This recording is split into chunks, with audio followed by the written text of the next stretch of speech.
Oh, Christian, enormous Great Dane. I'm going to post a picture of you being greeted by Clyde. Clyde, the Great Dane, who loved him some Christian Adelberg. He was as tall as you. Yeah, just about. Are you just about. 6 foot, 6'1"? Yeah, strong too. Yeah. Well, he almost knocked me out when he had his paw on his mother's shoulder, and all of a sudden I'm thinking, what's going on here? What is going on here? This is crazy. So Christian Adelberg is in from Kentucky Center for the Arts, and I'm so glad to see you because I actually need to relax a little bit now. I can imagine. That was so much fun. He was truly the most enjoyable and crazy dog that has ever come into the studio. Was he a good interview? He was a very good interview. He actually sat a couple of times, mostly with his rear end towards the camera over there. Oh, okay. But he still did a very good job. Oh, good. And his mom and his aunt were both excellent as well. So I was very, very glad to have them on the show. That was the Kentucky Great Dane Rescue right here on Crescent Hill Radio's Waggin Wednesday. Now we get into the serious conversation, and that is the Kentucky Center for the Arts brand new season for 2016 and 17. That's right. So many opportunities to be entertained, Christian. Where do you want to start? Well, gosh, how about we start with shows that are coming up in the next few days. That's a good idea. They're already on sale. Yeah. But they are part of the new season. Jazz trumpeter Chris Bodie. Oh, great. Yes. Love him. Yes. He's Turn away from the mic a little bit. Go like Certainly. that so that we can see you. Yeah, so we can look at see your that. handsome We're face live on the the camera. television. We are live on radio. Okay. Chris Bodie is going to be performing at the Brown Theater on August 14th. Fun. Jazz trumpeter par excellence and just a wonderful, wonderful man. Close connection to Chris. My Miss Oregon chaperone, let's go back 100 years when I was in the Miss Oregon pageant, is Chris's aunt. No kidding. Yes. Huh. So she told me when I was back visiting a couple of years ago, actually it was, and I saw a thing for him, a flyer kind of hanging in their house, and I was like, "You really like this guy or what?" I mean, how many people put a poster of a musician in their house? And she says, "That's my nephew." Oh, my gosh. Yeah, I was pretty amazed. Well, what do you know? Okay. Chris Bodie. Ricky Lee Jones. Love him. No, Ricky Lee Jones. Yep. Yes, one of the VH1 recently named her one of the top 100 female singer-songwriters of all time. Love it. She is going to be performing at the Kentucky Center in the Baumhard Theater on August 17th. Love it. Chucky's in Love. I'm sure you remember that song. Chucky's in love. Yeah. Absolutely. Yeah, I got it. Yep. Guitar Army. Oh, Okay. really? Now I don't know about Guitar Army. This one is for the shredders out there. Okay. Robin Ford, Leroy Parnell, and Joe Robinson. Okay. 3 Tommy Emmanuel, Chet Atkins level guitar players, all performing together, 3 individual sets, and then coming together for a jam session at the end.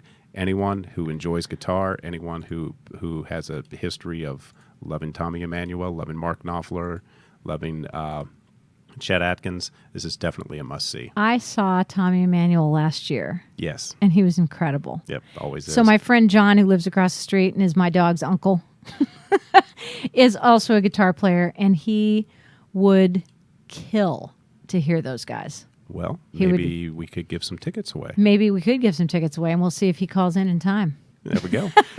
They are coming to the Kentucky Center Baumhard Theater Awesome. on August 27th. Okay, good. Gosh, it's so funny that this is August already. I know. Today's the 3rd. Today's the 3rd. Yes, and school starts next week. Oh, you don't want to even think about that. Well, I'm happy about it. Oh. Boys are The they're kids don't telling a want different summer story. to end. Yeah. You know, and it's sad because here it is the beginning of August. When I was in school, you may remember this too, we got out on Memorial Day, and we had the whole month of June, the whole month of July, and the whole month of August before we went back on Labor Day. Right. And they don't get that much time to enjoy their summers anymore. No. Kind of stinky, isn't it? Yeah. All right, so we've got 3 great shows already coming up. And Yes. those are all before September. That's right. Go ahead. Vince Gill. Oh, my gosh. Uh-huh. Love that guy. Yep. Is he still married to Amy Grant? Yes. Oh, good. Yes. Is she coming with him? No, I'm afraid not. Oh, darn. They are performing together. They do a Christmas show. Oh, good. Every year. Cool. At the Ryman. But Vince Gill's going to be performing. Well, not solo. He's going to be with his band, of course. Yeah, but I love him. Either way. September 15th. Cool. Tickets are on sale now. New season. Want to hear about them? I don't know. I kind of want to hold on the new season for just a minute and Okay. talk to you more about just the Kentucky Center in general. Sure. It's been in operation since about 1983. Am I correct in Yes. remembering that? Opened doors in 1983. Phyllis George Brown came and everybody else in the entire world, and I was outside with all of the other peons. But it was exciting. Oh, it was. It was. Really exciting. Yeah, yeah. John Y. Brown was there. He was even though- responsible for it pretty much, wasn't he? Did he have a lot to do with it as the Kentucky governor? Kind of. Yeah. And this isn't talking out of school because No. they're on record Yeah. with this. Governor Julian Carroll started the project. Okay. And then when John Y. Brown was elected, he did not want a performing arts center. He wanted a sports arena. Well, So he started moving in that direction. There was some pushback, as one can imagine. Yes. And I believe it was Wendell Cherry presented him with, if we can raise $10 million publicly, yeah. can we move forward with this? And John Y. Brown said, sure, yeah, go ahead, thinking it would never happen. And it happened. Now, the Humana building went in not After. too long after that. Correct. But isn't it interesting that Wendell built that extraordinary Michael Graves designed sculpture directly across from the Yes. Kentucky Center? Yes. There was some intention there. Well, Governor Carroll understood that for a city to grow and to become the hub that he knew that Louisville could be, Yes. you have to have a performing arts center. There are a handful of Absolutely. cities in the U.S. that have the big five: their own orchestra, their own professional theater, their own Broadway, their own children's theater, Mm-hmm. and their own ballet. And a performing arts center is needed Yeah. to give everybody a place to play. Oh, we're so huge in the arts here. But Absolutely. isn't it interesting that John Y., was he the first to think about doing kind of a waterfront sports arena?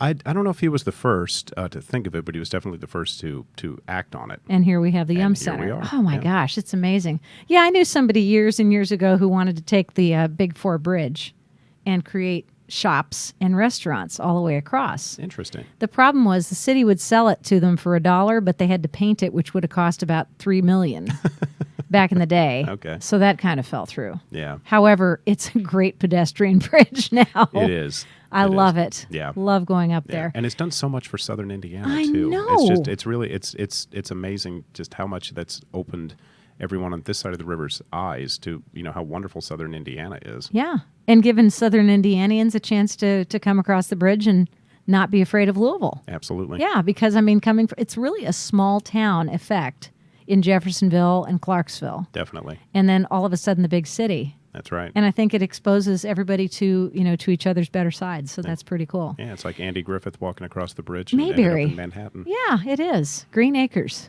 Here we go.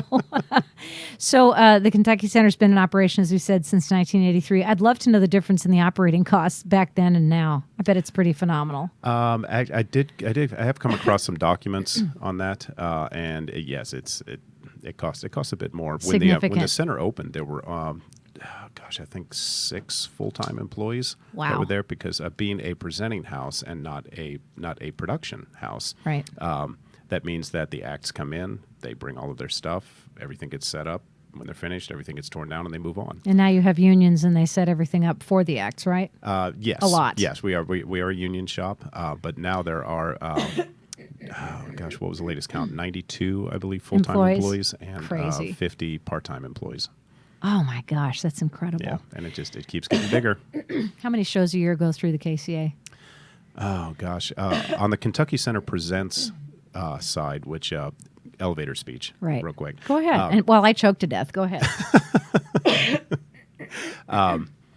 Louisville's resident art groups, Louisville Orchestra, Kentucky Opera, Louisville Ballet, Right. PNC Broadway, and Louisville Stage One Family Theater. They are their own entities, if you will. Right. Their own boards. They have their my little corner of the world, their own marketing Right. departments. And the reason that the center was built was to give everyone a place to be, Yes. to have a home. Right.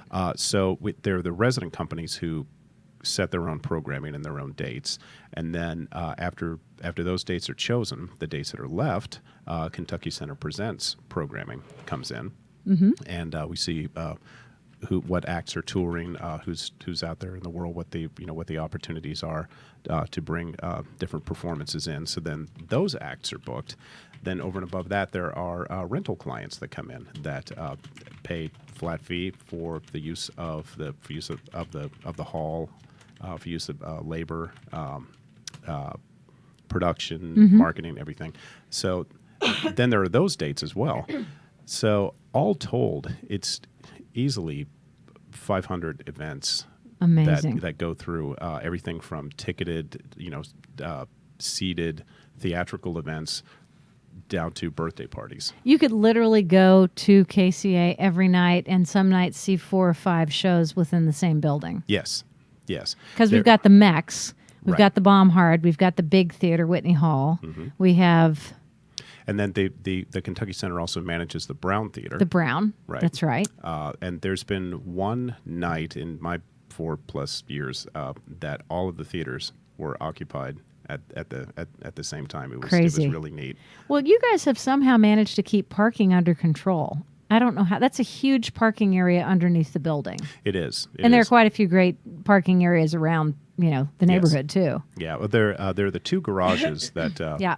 You have the Kentucky Center garage, which Yep. when you turn down 6th Street from Main, the first entrance that you see is the Kentucky Center garage, and then there's the Riverfront garage, which is the next one. The Riverfront garage is a bit bigger, has considerably more spaces. in Yeah. it.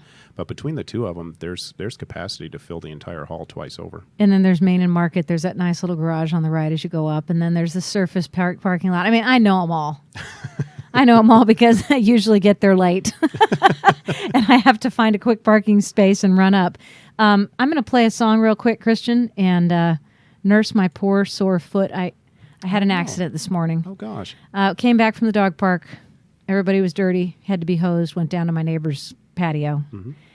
And something happened. I don't remember exactly what, but suddenly an iron patio chair was falling on my foot. Oh, So it fell across the instep of my left foot.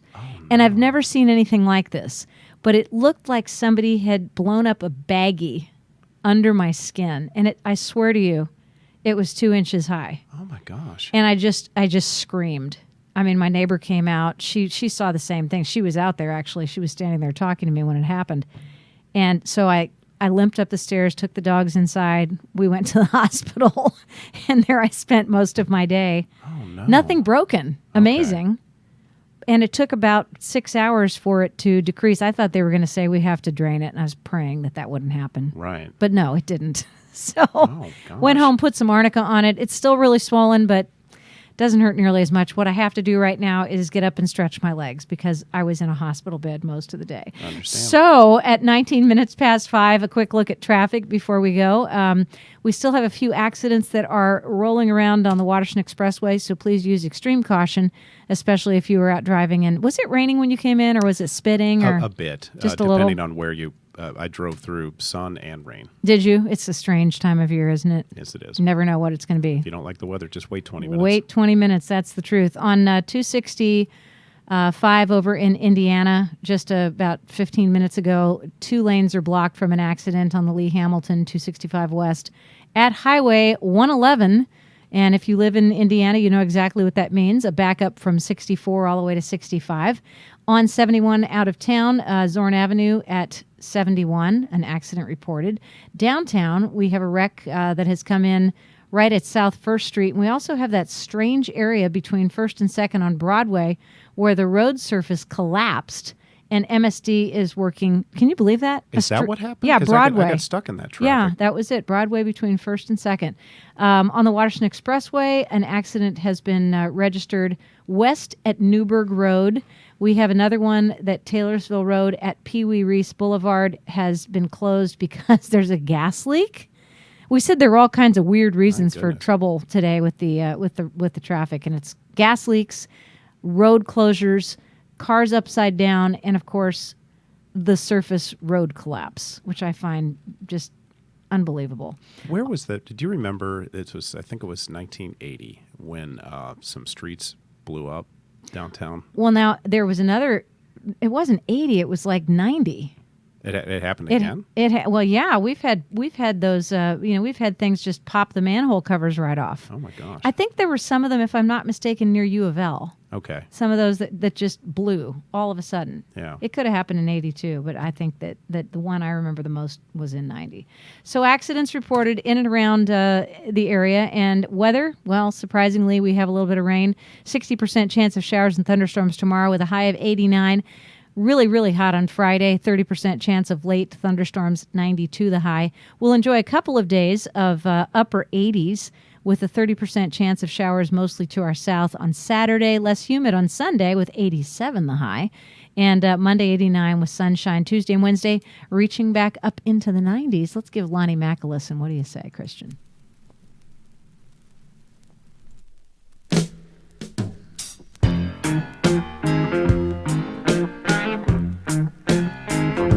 Regional musicians abound on Crescent Hill Radio, WCHQ 100.9 FM. 28 minutes past 5. Christian Adelberg from the Kentucky Center for the Arts is our guest this afternoon. And thank you for taking the time to come in. Thank you so much for having me. With this wild schedule of 500 different acts coming into KCA every year, I don't know how you have a moment to sit down, but I'm grateful that you do. You have given us an idea of not only the individual shows that are coming in, but a little history on the Kentucky Center, which is quite fascinating.